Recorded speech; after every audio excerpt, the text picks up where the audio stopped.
السلام علیکم جی، میرا نام سہیل عباس ہے اور آپ دیکھ رہے ہیں learn with Sohail official YouTube channel. ناظرین، آج ہم دیکھیں گے ایک ٹاپک ہے الاقصی ماسک انڈر اٹیک۔ مسلمانوں کے اوپر کافی ظلم ہو رہے ہیں اس ٹائم دنیا کے اندر، اگر آپ دیکھیں تو چاہے یورپ ہو، چاہے ساؤتھ ایشیا ہو، مڈل ایسٹ ہو، کوئی بھی جگہ ہو، تو مسلمانوں کے اوپر بہت زیادہ مظالم کا یہ ٹائم ہے۔ کیوں ہو رہے ہیں؟ تو اگر آپ ہسٹری کے اندر دیکھیں تو مسلمانوں نے رول بھی بہت زیادہ کیا، اور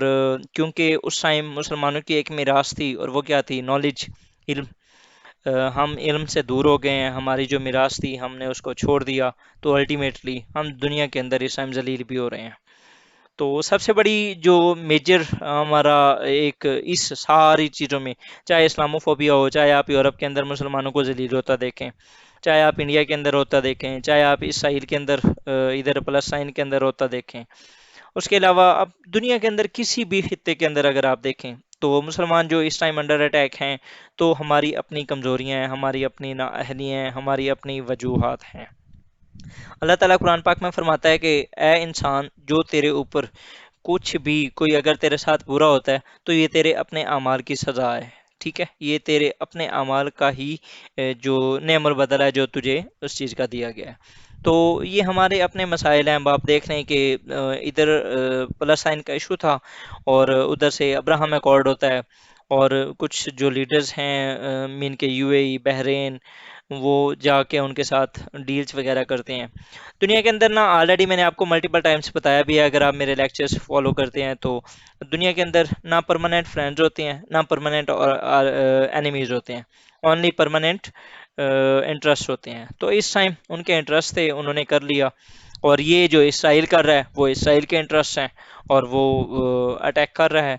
تو دیکھتے ہیں جی، یہ رمضان کا مہینہ تھا، اور رمضان کے اندر نماز پڑھ رہے تھے کچھ مسلمان، اور وہاں پر انہوں نے اٹیک کیا، ٹھیک ہے؟ دو سکسیسو نائٹس اسرائیلیوں نے اٹیک کیے ہیں، اور اگر آپ یو این کے رپورٹ دیکھیں تو اس نے بتایا بھی تھا، یہ یو این کی ایک رپورٹ میں تھی کہ 2022 was the most violent year for Palestinians living on the West Bank and Gaza Strip with nearly 1,000 deaths reported۔ مطلب کہ 2022 کے اندر صرف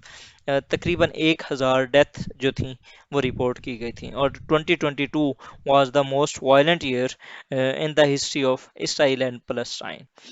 اچھا جی، اب سب سے پہلے کیا ہے کہ اٹیک کیوں ہو رہے ہیں؟ اس سے پہلے یہ جو میں ریزن بتا رہا ہوں، اس سے پہلے اگین میں آپ کو وہی بتاؤں گا کہ کیونکہ ہم اپنی وہ جو میراث تھی، ہم جو اپنا علم تھا، جو جس کی بیس پہ ہم نے ہزاروں سال حکومت کی دنیا کے اوپر، وہ کیونکہ ہم کھو چکے ہیں، تو ہم اپنا وہ مقام بھی کھو چکے ہیں، ٹھیک ہے؟ تو اٹیکس سب سے پہلے جو اب ریزن ہے وہ مائٹی سائٹ۔ اس ٹائم اسرائیل جو ہے وہ بہت زیادہ طاقتور کنٹری ہے، ایون کہ it is considered as a nuclear powered country, اور اس کی پاور کا اندازہ آپ اس بات سے لگا سکتے ہیں کہ 1967 کی وار، اور اس کے علاوہ 1973 کی جو وارز تھی، یوم کپور وار، ان دونوں وارز کے اندر جس طریقے سے اسرائیل نے جو آپ کی عرب ورلڈ تھی اس کے ساتھ جس طریقے سے کیا، وہ تقریباً 6 کنٹریز تھے، اور 6 کے 6 کو جس طریقے سے اس نے گرایا، اور ان کی اوورال پاور کو ختم کیا، وینش کیا، اس سے آپ کو احساس ہو سکتا ہے، آپ کو اس چیز کا اندازہ ہو سکتا ہے کہ کتنی پاورفل نیشن ہے اسرائیل۔ حالانکہ چھوٹا سا کنٹری ہے، لیکن اس نے اپنے آپ کو اتنا ڈیولپ کر لیا ہے، چاہے آپ ملٹری میں لے لیں، چاہے آپ اکانومی میں لے لیں، چاہے آپ کسی بھی لحاظ سے ٹیکنالوجی کے اندر آپ دیکھ لیں، تو وہ بہت زیادہ پاورفل کنٹری ہے، اور اس کو بیکنگ بھی ہے دنیا کی دا موسٹ پاورفل نیشنز کی، لائک یو ایس اے اور دا ویسٹرن ورلڈ، جس کی وجہ سے وہ اٹیکس کرتا رہتا ہے اور کوئی اسے روکنے والا نہیں ہے۔ سب سے پہلی ریزن مائٹ از رائٹ۔ دوسرا ہے ڈائیورجنری ٹیکٹکس۔ اس ٹائم جوڈیشل ریفارمز کی وجہ سے اسرائیل کے اندر بہت سے مسائل کریٹ ہو چکے تھے، اور ڈائیورجنری واز یا ٹیکٹکس میں نے آئی آر کے بارے میں کے لیکچرز میں آلریڈی بتایا ہوا ہے، کس طریقے سے اسٹیٹس جو ہوتی ہیں وہ ڈائیورجن کرتی ہیں، جو جو عوام کی توجہ ہے اس کو ڈائیورٹ کرتی ہیں۔ تو یہ ایک بہت اچھا ٹیکٹک تھا ان کی طرف سے جو انہوں نے یوٹیلائز کیا، اور وہ جو ایک جوڈیشل ریفارمز کے اوپر بہت زیادہ ایمفسس کیا جا رہا تھا، پروٹیسٹ ہو رہے تھے، وہ تقریباً اب چینج ہو چکے ہیں ٹورڈز رمضان والی سائڈ پہ، مطلب کہ یہ جو الیکسا کے اوپر اٹیک ہوا اس کی وجہ سے سچویشن کافی چینج ہو گئی۔ اس کے بعد جی Netanyahu the most extremist prime minister ہیں آف اسرائیل، تو ان کی پالیسیز بھی کچھ اس طریقے سے رہتی ہیں کہ وہ اٹیکس بار بار کرواتے رہتے ہیں۔ چوتھی اس کی ریزن جو ہے اسرائیل کی جو پالیسی ہے الاقصی ماسک کے اوپر، وہ ان کی ایک ٹیکٹک ہے to claim the territory around Al-Aqsa mosque. اب مسئلہ یہ ہے کہ جو الاقصی ماسک ہے اس کے اندر تین میجر جو ریلیجنس ہیں، جن میں جوڈائزم ہو گیا، کرسچینٹی ہو گیا اور مسلمز ہو گیا، اسلام ہو گیا، ان تینوں کی وہ ہولی پلیسز ہیں۔ تو اب یہاں پر یہ ہے کہ فلسطینینز کہتے ہیں کہ یہ ہمارا ایریا ہے، اور جو اسرائیل ہے وہ کہتا ہے کہ نہیں یہ ہمارا ہے۔ تو کیونکہ دونوں کے درمیان یہ ایک ڈسپیوٹڈ ٹیریٹری ہے، تو انٹرنیشنل لاء کا ایک کنسیپٹ ہے کہ اگر فار ایگزامپل ایک ڈسپیوٹڈ ٹیریٹری کے اوپر ایک لمیٹڈ اماؤنٹ آف ٹائم کے لیے، ایک ڈیو اماؤنٹ آف ٹائم کے لیے ایک کنٹری وہاں پر اپنی پوزیشن کو ہولڈ کرتا ہے اور یہ کنسیڈر کرتا ہے کہ اٹ از مائی ٹیریٹری، اور دوسرا کوئی اس کے اوپر آ کے اپنا حق نہیں جماتا، تو وہ ٹیریٹری اس کو دے دی جاتی ہے۔ تو یہ بھی جو پولیٹیکل ایکسپرٹس ہیں وہ یہ کلیم کرتے ہیں کہ اسرائیل بار بار یہ ٹیکٹک اس لیے استعمال کرتا ہے کہ کہیں مسلمز کل کو اٹھ کے یہ کہہ نہ دیں کہ نہیں اسرائیل نے تو کبھی ہمیں کچھ کہا نہیں ہے، یا وہ اس ٹیریٹری کو کلیم نہیں کرتا اور ہم کافی عرصے سے اس کے اوپر رول کر رہے ہیں، تو یہ ہماری ٹیریٹری ہے۔ جس طرح پاکستان اور انڈیا کافی آپ نے اکثر نیوز میں سنا ہوگا کہ کچھ مچھیروں کو پکڑ کے کبھی انڈیا لے کے جاتا ہے، کبھی پاکستان لے کے جاتا ہے، وہ ٹیریٹوریل واٹرز کے ایشوز ہیں۔ انٹرنیشنل لاء کا کنسیپٹ ہے یہ بھی کہ ہم یہ بتانا چاہ رہے ہوتے ہیں ان کو کہ یہ ہماری سرزمین ہے، اور یہاں پر آپ کے مچھیرے آئے تھے اس لیے ہم نے پکڑ لیا، جو فشرز ہوتے ہیں، اور اگر فار ایگزامپل وہ پکڑتے ہیں تو وہ بھی یہ کہتے ہیں کہ یہ ہماری ٹیریٹری ہے۔ جس طرح پاکستان کے اور انڈیا کے درمیان ایشوز ہیں ٹیریٹوریل واٹرز کے، اسی طرح یہ اسرائیل اور فلسطین کے درمیان ڈسپیوٹڈ ٹیریٹری ہے، جس کی بیس پہ وہ کلیم بار بار کرتے رہتے ہیں۔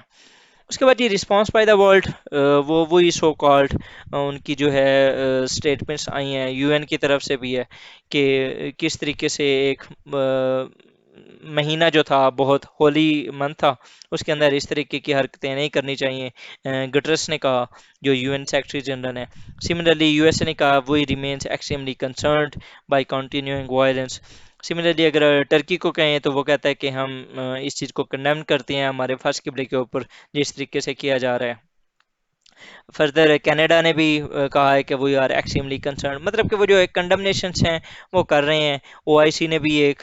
جس طریقے سے وہ پہلے ہی کرتا ہے کہ انہوں نے ایک ڈیکلریشن جو ہوتی ہے وہ پاس کرنی ہوتی ہے، وہ انہوں نے پاس کر دی ہے، ٹھیک ہے۔ لیکن اوورال جو ہے اگر آپ دیکھیں تو اسرائیل جو ہے it is under the backing of you S اے، اور وہ اس کو کوئی روکنے والا نہیں ہے فار دا ٹائم بینگ، اور نہ ہی وہ رکے گا جب تک کہ وہ اپنے جو کنٹری ہے اس کو پراپر لے نہیں لیتا۔ تو ایک جو ہائی ٹائم ہے for the Muslims to make an alliance of knowledge, of economy, of technology, تاکہ آپ جتنا زیادہ اپنے آپ کو انکریز کریں گے in terms of knowledge, in terms of power, in terms of economy, in terms of technology, آپ جتنے امپروو کریں گے تبھی آپ جا کے ان کو کمپیٹ کر سکیں گے۔ ادروائز یہ وہی سین ہوگا کہ آپ کے ہاتھ میں تلوار ہوگی اور ان کے ہاتھ میں مشین گن ہوگی، انہوں نے آپ کو سنبھلنے ہی نہیں دینا اور انہوں نے آپ کو اڑا دینا ہے۔ تو سچویشنز کچھ اس طریقے سے ہی ہیں۔ اللہ تعالیٰ ہم سب کا حامی و ناصر ہو، اور اللہ تعالیٰ ہمارے لیڈرز کو توفیق دے، ہمیں توفیق دے کہ ہم اپنا جو وقت ہے ادھر ادھر ضائع کرنے کی بجائے ہم نالج پہ لگائیں، علم پہ لگائیں، زیادہ سے زیادہ سیکھیں، ٹیکنالوجی کو سیکھیں، تاکہ ہم اپنے آپ کو ایڈوانس کر سکیں۔ تو یہ تھا ہمارا آج کا لیکچر، جس کے اندر ہم نے دیکھا کس طریقے سے جو الاقصی ماسک ہے وہ انڈر اٹیک ہے۔ ہم نے ریزن دیکھی کہ کیا ہے، کس وجہ سے اسرائیل اٹیک کر رہا ہے بار بار، اور اس کی کیا امپلیکیشنز تو خیر نہیں دیکھی، ہم نے یہ دیکھا کہ دنیا کے نے کس طریقے سے رسپانس بھی کیا۔ اب مسلمانوں کو کیا کرنا چاہیے، یہ ہمارا آخری پوائنٹ تھا۔ تو thank you ji for watching my video, اور اگر آپ کو اچھی لگی ہو تو لائک کریں، سبسکرائب کریں اور شیئر کریں ود یور فرینڈس۔ دعاؤں میں ضرور یاد رکھیے گا۔ جزاک اللہ خیرہ۔